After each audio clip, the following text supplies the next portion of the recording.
ಚೆನ್ನಾಗಿದೆ ನಮ್ಮಿಬ್ಬರ ಮಧ್ಯೆ ಅಂದರೆ ಅರ್ಥ ಮಾಡ್ಕೊಳ್ಳೋದಿಲ್ಲ ಅಂತ ಹೇಳಿ ಹೇಳೋದುಂಟು. ಬಟ್ ಅದೇ ಒಂದು 2 ವರ್ಷ ಆಗ್ತಿದ್ದಂಗೆ ಡಿವೋರ್ಸು, ನಾವಿಬ್ಬರು ಪರಸ್ಪರ ಗೌರವದಿಂದ ದೂರ ಆಗ್ತಿದ್ದೀವಿ ಅಂತ ಹೇಳಿ ಸ್ಟೇಟ್ಮೆಂಟ್ ಕೊಟ್ಬಿಡ್ತಾರೆ.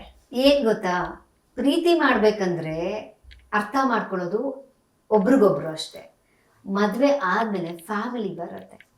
ಸೊ ಫ್ಯಾಮಿಲಿನೂ ನಾವು ಅರ್ಥ ಮಾಡ್ಕೋಬೇಕಾಗತ್ತೆ. ಫ್ಯಾಮಿಲಿನ ನಾವು ಅರ್ಥ ಮಾಡ್ಕೊಳ್ಲಿಲ್ಲ ಅಂದರೆ ತುಂಬ ಕಷ್ಟ ಆಗುತ್ತೆ ಮುಂದುವರಿದು. ಯಾಕಂದರೆ ಈಗ ಹುಡುಗನ ಕಡೆಯವ್ರನ್ನ ಹುಡುಗಿ ಅರ್ಥ ಮಾಡ್ಕೊಳ್ಲಿಲ್ಲ ಅಂದರೆ ಅವನಿಗೆ ಎಷ್ಟು ಕಷ್ಟ ಆಗುತ್ತೆ. ಈ ಕಡೆ ಹೆಂಡತಿನೂ ಬಿಟ್ಕೊಡೋಕ್ಕಾಗಲ್ಲ, ಆ ಕಡೆ ಅಪ್ಪ ಅಮ್ಮನೂ ಬಿಟ್ಕೊಡೋಕ್ಕಾಗಲ್ಲ, ಅವನು ಹಿಂಸೆ ಅನುಭವಿಸ್ತಿರ್ತಾನೆ.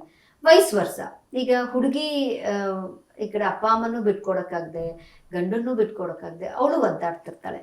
ಸೊ ಪ್ರೀತಿ ಮಾಡುವಾಗ ಇಬ್ಬರೇ ಇರ್ತೀವಿ. ಮದುವೆ ಅಂತ ಆದರೆ ಫ್ಯಾಮಿಲಿ ಬರುತ್ತೆ. ಸೊ ಫ್ಯಾಮಿಲಿ ಬಂದಾಗ ಎಷ್ಟು ನಾವು ಒಬ್ರನ್ನೊಬ್ರು ಅರ್ಥ ಮಾಡ್ಕೋತೀವಿ, ಎಷ್ಟು ಫ್ಯಾಮಿಲಿನ ಅರ್ಥ ಮಾಡ್ಕೋತೀವಿ, ಅದು ತುಂಬ ಮುಖ್ಯ ಆಗುತ್ತೆ.